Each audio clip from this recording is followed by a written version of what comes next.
From the studios of Farm Journal Broadcast, this is AgDay.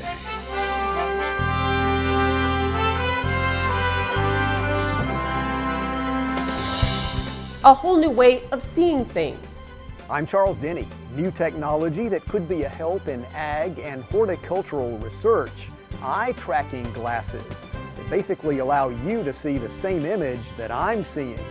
That story next on AgDay. Are crops catching up or falling behind in the summer sun? We just have a lot of potential, corn and beans both. What farmers are telling us right now as we dig into a new batch of numbers from USDA. The report was not bullish. That had traders heading for the exit right now on AgDay.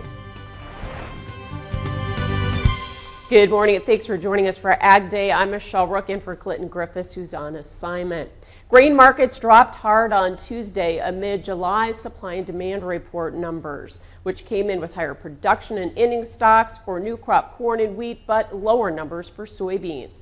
Now, USDA worked in the 2.63 million acre drop in soybeans from the June acreage report. They left yield unchanged, but production was decreased by 135 million bushels to 4.51 billion bushels.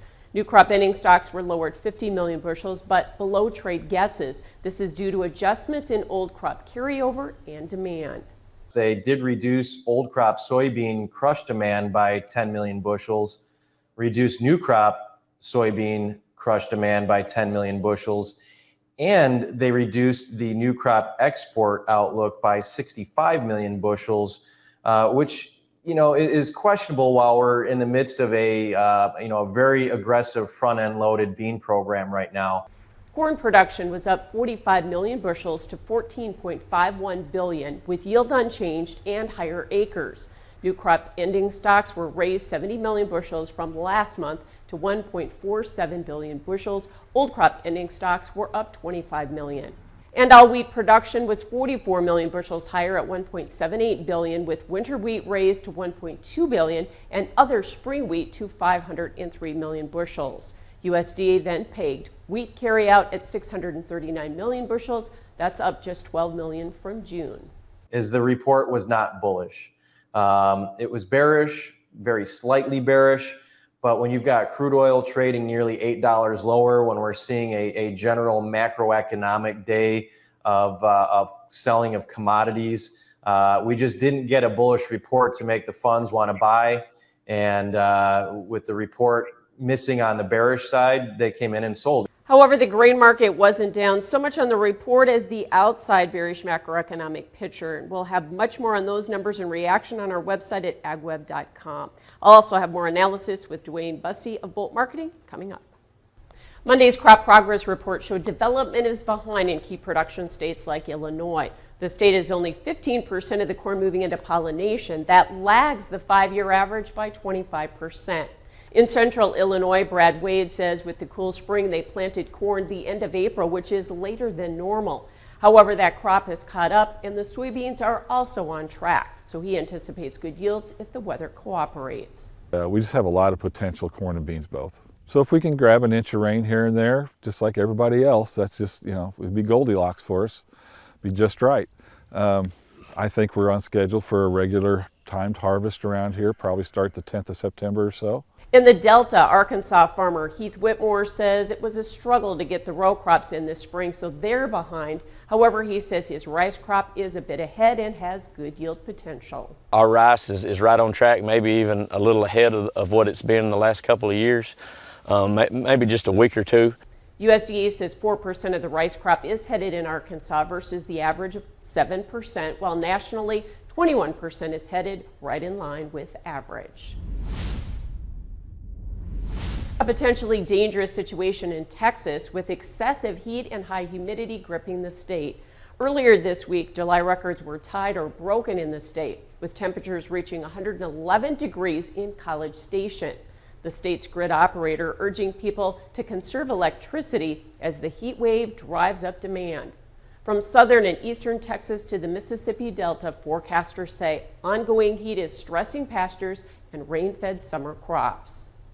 Meanwhile, timely rains in the eastern Corn Belt forecast sent grains lower at the start of trading on Tuesday. Meteorologist Matt Yurosavik joins us with more. That's right, Michelle, and taking a look at some precipitation over the last really couple of days into the end of last week, where we did see a couple of storm systems move through, bringing a lot of moisture to parts of the Corn Belt and the upper Midwest, but now we're looking forward to hopefully getting a little bit more of that rain. So if we take a look at that drought monitor, on a wide scale, you're going to notice still tons of drought in the west, and obviously we'll get an update on this on Thursday afternoon, and we'll bring it to you Friday morning. But here's a zoomed in version right there in parts of the Corn Belt. Notice still very dry. Some of this will see some resolve in this drought conditions as we head through the end of this week, but we'll keep an eye on that rain. Another place that is going to get some rain, though, the Gulf Coast. A stalled out front, a couple of low pressure systems moving in. We're going to be talking about a few inches of rain, potentially up to 6 or 7 inches locally of rain for parts of Florida and Alabama as we head through the end of this week and into the weekend. And you can see it right there. It could be some localized areas getting close to that 7-inch mark. So lots of rain there in the south, still needing some in parts of the Corn Belt, and we'll keep you updated on that right here on Ag Day. And the corn is taking off in Minnesota right now. Rick Swenson of Underwood says he spotted the first tassels earlier this week. 66% of Minnesota crop is rated good to excellent right now. I'll have more on your forecast coming up. A new report says farming in the U.S. accounted for about 11% of all U.S. greenhouse gas emissions in 2020. The numbers coming from USDA's Economic Research Service.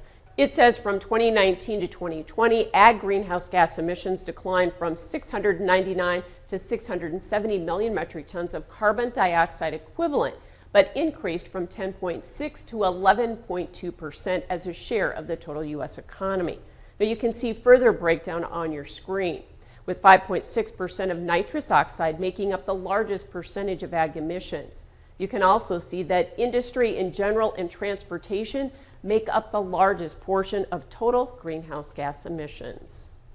Now is your chance to give feedback on the 2018 Farm Bill. House Ag Committee leaders are asking for people in ag to share their thoughts online. It's an effort to help shape the next Farm Bill. This is what the link looks like. Now you're asked questions about what you think worked in the 2018 Farm Bill and what programs you think could be improved or should be reconsidered. To find it, check out agriculture.house.gov and look under the In the News section.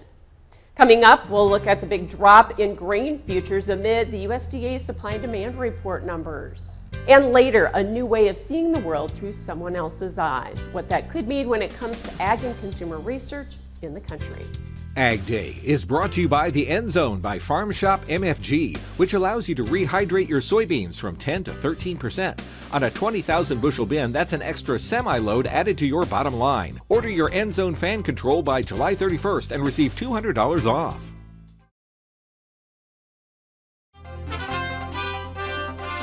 For the first time in 2 decades, the exchange rate between the euro and the US dollar is nearly the same.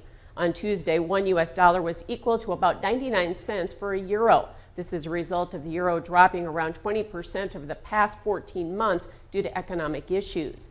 The last time this happened and the euro dropped below 90 cents was in 2000. It came 1 year after the formation of the European Union and its currency. Now, according to analysts, a series of aggressive interest rate hikes by central banks, including the Fed, along with slowing economic growth, will keep pressure on the euro while sending investors toward the US dollar as a safe haven. Joining us with market analysis, Dwayne Bussey with Bolt Marketing. Well, as we look at the WSDA report on Tuesday, obviously we did see some lower ending stocks numbers for soybeans, but maybe not as low as some of the trade had expected, right? But still pretty tight. Yeah, still very tight. No, the trade was hoping to see a new crop ending stock around that 210 to 250 million bushels. Came in at that 230 million. Like you said, yeah, so that's a bearish report versus expectations, but that's still very tight, and it's very tight how they got to that number. They had to decrease some of our new crop demand moving forward just to get it as high as 230 million bushels. So soybean market isn't probably done yet as far as a year out. We got a lot of demand to play in there. And a little higher production and ending stocks numbers for both corn and wheat, but that was largely anticipated, wasn't it? Yeah, it really was. Maybe a little bit higher for the spring wheat crop here up north. That surprised a few people, but like you and I have talked before, they planted a lot of wheat in North Dakota late. It's a late crop, and we've seen that in the crop conditions and progress report, but there is a large spring wheat crop coming, and guys are kind of looking forward to it, it sounds like, up there. But Dwayne, it really wasn't the report that smashed the grain market on Tuesday. It was more these macroeconomic environment markets, wasn't it? Yeah, it absolutely was. Outside markets were down hard. Crude oil energy's down hard. It felt like fund liquidation out of long positions today. And when we got through the report, it was a bit of a pause to review it. And then we continued selling this market off right into the close. Yeah, crude oil was down over $8 at one point. So I'm sure that's one thing the market is watching. And that was down, I think, partially because of COVID and recession fears, wasn't it? Yeah, it is. About a week ago, we were still talking about recession and possibly a depression in this economical times here. And then China came out with their stimulus package, fired the markets up for a while. We had a nice rebound off the oversold conditions. And now it really feels to me like, we're still in a downward trend, and we're just resuming that channel now downward for a while. How much more technical damage did we do to the charts and the grains, and how much more fund liquidation do you expect? Actually, not a whole lot of technical damage today because we're still not at last week's lows. We break those lows, and then we got some more technical damage. Funds are still long about 100,000 contracts, so I guess I'm going to say this fund liquidation will continue a little bit further and probably eventually push through those lows. We appreciate your analysis. As always, you can get our full discussion on agweb.com. We'll have more Ag Day coming up. For marketing advice, call Bolt Marketing, a futures and options brokerage firm.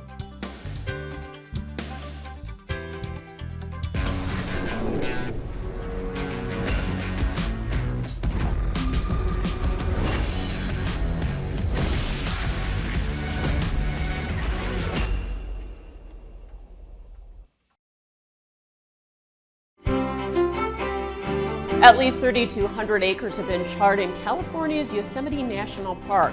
Over the weekend, a wildfire doubled in just 24 hours in the protected land. Yosemite is home to 500 giant sequoias, the Earth's largest trees. Firefighters are setting controlled backfires, destroying brush and dead wood that would be fuel for the flame. And check this out, a sprinkler system is now in place to protect grizzly giant. It's a sequoia that stands at more than 200 feet tall, more than 2,000 years old. And meteorologist Matt Yurosavik is back in this morning. And of course, the markets have been really watching the Corn Belt, whether we're going to get rain in some of those eastern Corn Belt areas. What are you seeing in the forecast? Yeah, it does look like the possibility of rain is still there. We're still going to be hot and humid through the middle of the country and along the Gulf Coast, but that jet stream hanging on for some of those rain chances in the upper Midwest. You can kind of see, looking at this map, kind of where that jet stream dips in parts of the upper Midwest and into the Great Lakes. Temperatures a little bit cooler up there. Sault Ste. Marie in the 70s, Chicago near 80 degrees, a little bit of a northwest flow, and that's going to create some rain chances for the second half of the week, especially in parts of the Corn Belt. But if you head south of there towards the Gulf Coast, more rain and still hot and humid, and then right there through the middle of the country dealing with 90s and those triple digits heading through this afternoon. And if we kind of zoom this forward into tomorrow morning, notice where we've still got temperatures in the 70s, a lot of humidity there from Texas on to the east and even up the eastern coast here. And that's where things are going to get very, very humid. You're going to see that heat index rise, likely closer over that 100-degree mark, but still looking at 90s and triple digits out there for tomorrow afternoon. One place I wanted to point out is back in the southwest, places like Phoenix down to Yuma, Arizona. Temperatures above, well above that 100-degree mark. It's a dry heat back there in Southern California and parts of Arizona, but still temperatures above 100 degrees. It's going to be a hot one even for parts of the San Joaquin Valley as well. Temperatures topping out in Fresno near 100 degrees. And then you factor in that humidity from Texas on to the east, and anywhere where you're seeing that pink, most of Louisiana back into Texas, that feels like temperature, that heat index over 100 degrees there as well. And you can see this jet stream. Here's that little dip here. That's going to keep rain chances possible for parts of the upper Midwest, parts of the Corn Belt. Meanwhile, staying hot and dry back in the west, other than just a couple of those pop-up daytime thunderstorms. Not much going on through the rest of this week and into next week as we watch that jet stream stay well to the north. So once this stalled out front, that's the only thing that really is going on in the south and east. Much of high pressure over the center of the country.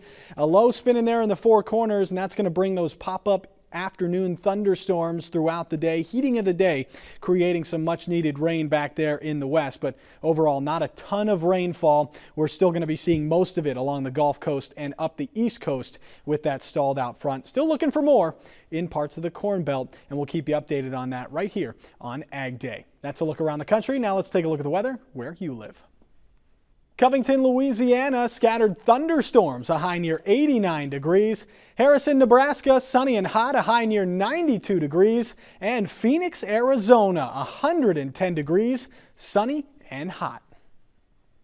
Coming up, a big court ruling in Iowa could have a positive impact on hog producers. And just how important is pork to the ag economy? New numbers shed some light next. Registration is open for the 2022 Pro Farmer Crop Tour. Join our team as we gain insight on the 2022 growing season in person or online. Visit profarmercroptour.com/register to select the stop nearest you.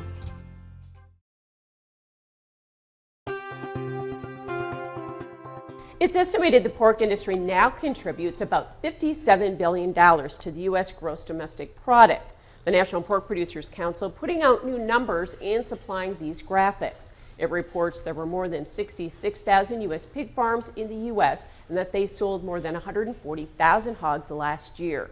Those hogs worth over $28 billion in gross cash receipts. And more than 613,000 U.S. jobs are involved in various aspects of the pork value chain. Those range from input suppliers to producers to processors and handlers, as well as Main Street businesses that benefit from purchases by people in these industries. And a victory for Iowa pork producers, the state Supreme Court ruling Iowa may provide livestock producers immunity from nuisance lawsuits, including those complaining about odor. The decision represents the reversal of a precedent that had struck down the law that allowed neighboring landowners to sue for damages when farm operations affected their quality of life. The judge in the majority opinion writing, quote, "Protecting and promoting livestock production is a legitimate state interest, and granting partial immunity from nuisance suits is a proper means to an end," end quote. Iowa is home to more than 23 million hogs and is the #1 pork producing state in the country. Wouldn't it be great to see what other people see sometimes? It could be a reality sooner than you think. We check out eye tracking glasses and what they could mean for the future of farming next in the country. Find farm equipment on Machinery Pete's July 19th online auction. No reserve, no buyer fees. Start bidding now at auctions.machinerypete.com.